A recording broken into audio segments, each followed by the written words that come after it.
Il est bien là, sur le tarmac de l'aéroport Félix-Éboué de Cayenne. L'avion de 19 places de la compagnie Chalair va effectuer son premier vol demain vers Maripasoula et Saül. Une mission d'1 mois payée près de 528 000 € par la CTG. Le reportage de Karl Constable et Abel Parnasse. De bord, un mécanicien, un chef de mission, c'est l'équipage qui est arrivé hier soir de Paramaribo.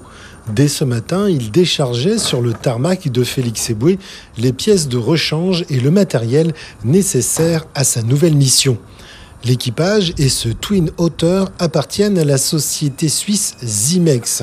Ce DH6-300 de Havilland est tout adapté aux aérodromes de l'intérieur. On avait cet avion-là qui était au Suriname. Donc ça a été de très bon augure de pouvoir le récupérer assez rapidement. Nous, on a tous été déclenchés en urgence de façon à pouvoir venir aider justement pour ce mois de DSP d'urgence et aider les communes de l'intérieur. La compagnie Chalair Aviation, qui a répondu à la consultation d'urgence de la collectivité, loue cet avion et son équipage. Dans l'urgence et sans personnel au sol, Chalair s'appuiera sur les prestataires déjà présents à Félix-Éboué pour organiser des vols quotidiens sur demande de la CTG.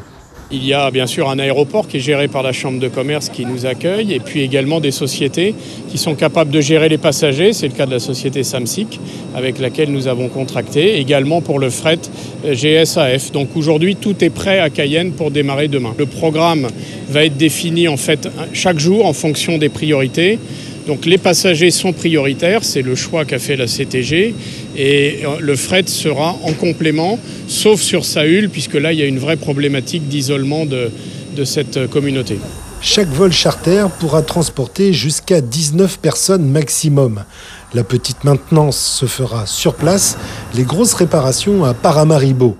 Une reprise d'activité bienvenue pour l'aéroport de Cayenne. Écoutez, c'est important pour nous parce que de voir mourir une compagnie, c'est jamais très plaisant pour un gestionnaire. Et on pense aussi aux habitants des communes. Donc pour nous, c'est très important que les vols repartent.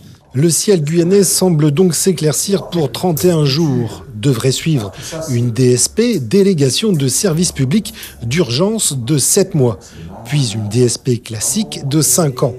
Toutes les compagnies intéressées pourront alors candidater et sur ce dossier, Chalair Aviation ne cache pas ses ambitions.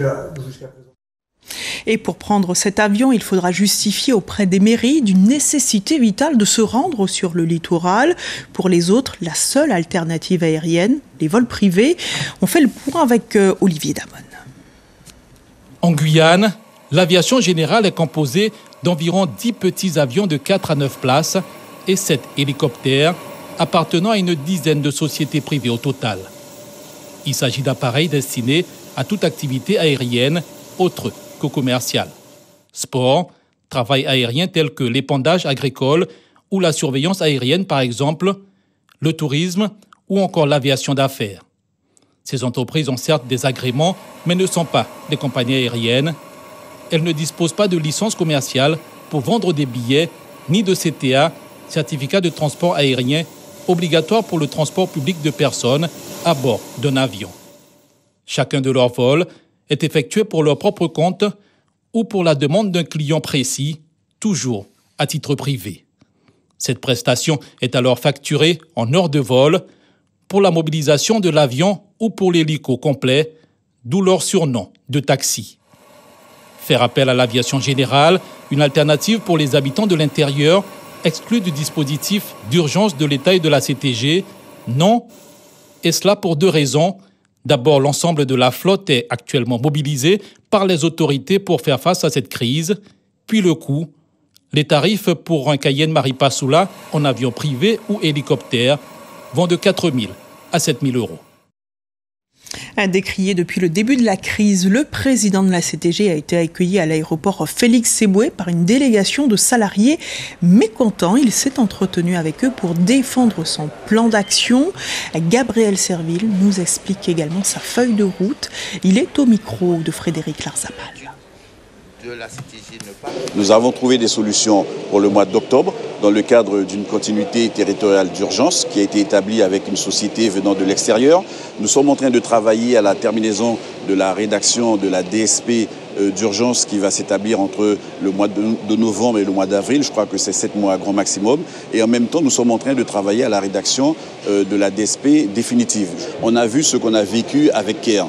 CARE utilisait les 10 millions d'euros de la DSP Guyane pour aller alimenter la trésorerie d'Air Anti-Express. Moi, je ne veux pas de ça. Moi, je veux que l'argent des contribuables guyanais serve d'abord les intérêts de la Guyane. On va prendre le temps avec les salariés que je vois vendredi de 15h à 17h30 de parler de ce sujet-là. Je vais continuer mes discussions avec la DGAC, avec le ministère des Transports, le ministère des Outre-mer, le cabinet du président de la République et du Premier ministre pour voir comment, à partir de la situation actuelle, on va pouvoir trouver une solution définitive, mais qui aille dans le sens de l'intérêt de la Guyane. Il n'y a que ça qui m'importe et que, bien évidemment, comme je l'ai dit, la société qui va venir faire les rotations nous donne la garantie, ça va figurer noir sur blanc dans la DSP, qu'elle sera en capacité de reprendre les 78 salariés d'Air Guyane. Et des solutions qui ne suffisent pas à convaincre le collectif Trop Violence. Symboliquement, les membres étaient réunis devant l'annexe mairie de Maripasoula à Matoury. Ils dénoncent l'inertie de la collectivité territoriale et de la CCOG. Olivier Goudet est au micro de Frédéric Larsapal.